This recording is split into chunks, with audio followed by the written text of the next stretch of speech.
So what about Sardinia? It's a rough ride for sure, so it's tough on cars and crews, and routinely the hottest event of the season too, another important factor.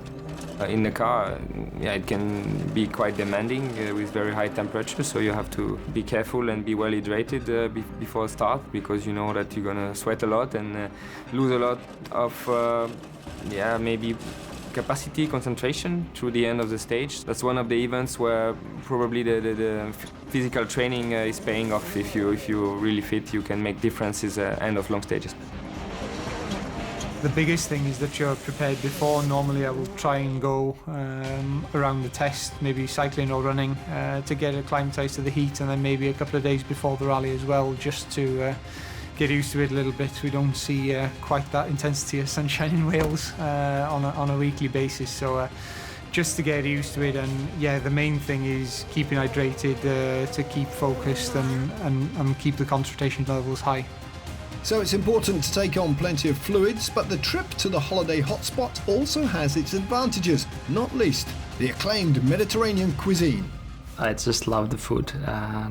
As I'm a gluten-free person, there is a lot of options, which is actually a surprise, because they are living for the bread like French, so they have pizza and pasta, but they have also the gluten-free options, and it's a big option. I mean, every restaurant has gluten-free pasta or pizza, because normally it's quite limited for me what to eat, to be honest, on these trips. That's why I like it.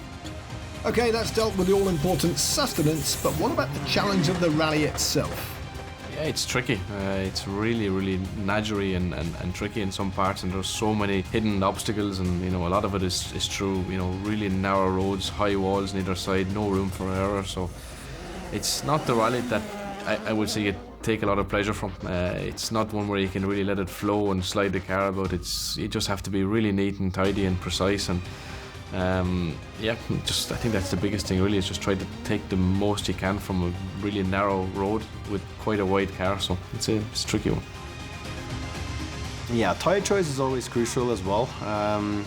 Obviously starting early on the road, you can take a risk of going soft tyres, but the temperature is always really high normally, and it's always on the limit, and there is always a borderline, like car number 4 or 5 on the road, and you have to switch to hard tires because the softs will not last anymore. So it's always difficult to really know what is the correct tire choice. Get all the action, all live, anywhere, anytime. WRC Plus, all live.